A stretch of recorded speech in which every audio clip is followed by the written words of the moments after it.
kay wa man ko magustuhan sa akong ugangan. Ako na lang siyang gibirahan sa gabihan. Kining mga ugangan DJ Sam mao gyud pirmi ang magsugnod og kagubot sa pamuyo sa magtiayon. Sila ang pirmi hinungdan nga magkaaway og di swertihon musangko sa panagbulag. Tag-as kayo mga standard, wa baya sa lugar. Tawagan na lang kog Dodong DJ Sam. 37 anyos ko ug usa ka construction worker. Ako nga asawa DJ Sam, usa siya ka maestra sa daycare. Nagkauyabing duha kaniadto kay hatid sundo man ako siya sa sitio nga iyahang gitudluan. Apan dihang nagdugay, hinay naman ang pamasada nako DJ Sam. Maong gigrab na lang nako ang offer sa akong mga kaila nga manarbaho na lang sa construction. Kini akong ugangang babae DJ Sam. Kung makaasta, labaw pa sa akong asawa. Magsige na lang na siya giyaw-yaw. Sukwahi kaayo sa akong ugangang laki DJ Sam nga maghilom-hilom ra. Pero usahay, maabdan pod nako na silang magsumpaki. Kaya tungod lagi sa baba pod sa akong ugangang babae. Ako ang iyahang ginablame DJ Sam nga nung wa daw nagsuporta sa ilaha kaayo ang akong asawa nga si Beng. Kay lagi, gibuntisan man daw nako nga wa pa daw makabawi sila sa ilahang gasto. Duha na ang among anak ni Beng DJ Sam. 5 ka tuig na pod ming ninyo, pero wa gihapon maka-move on ang akong ugangan.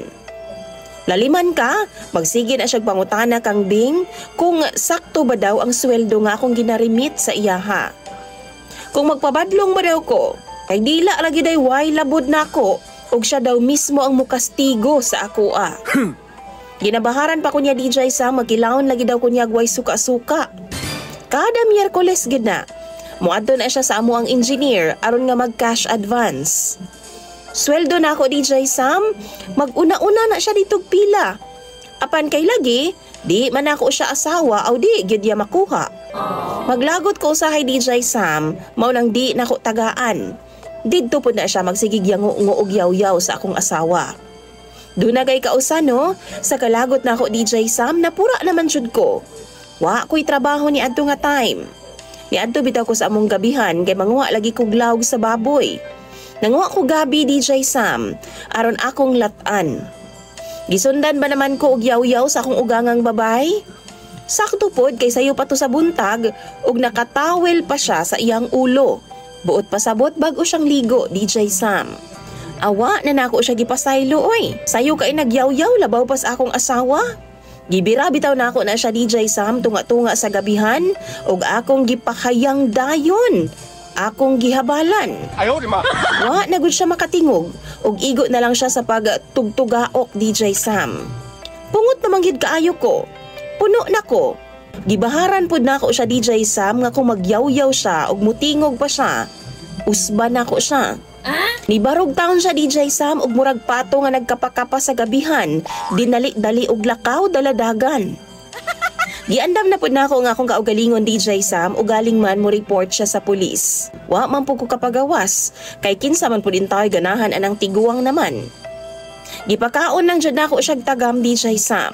Abi gid gani na akong musumbong siya. Pero every time nga magsugat ming duha, ako siyang ginasipatan. Kaysa naman mapatay pa nako siya. Giato na lang nako. Kay di man gyud madag istorya sa akong asawa. Tud man DJ Sam, 4 na kabuan gikan sa nahitabo, hilom raman gihapon siya.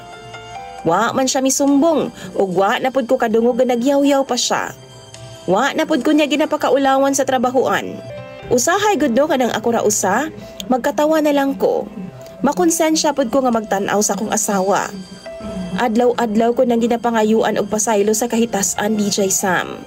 Tungod kay wa namang gyud ko kapugong sa akong kaugalingon.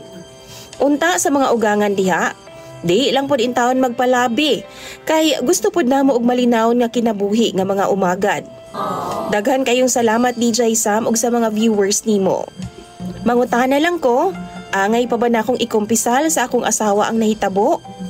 Imong sender, Dodong.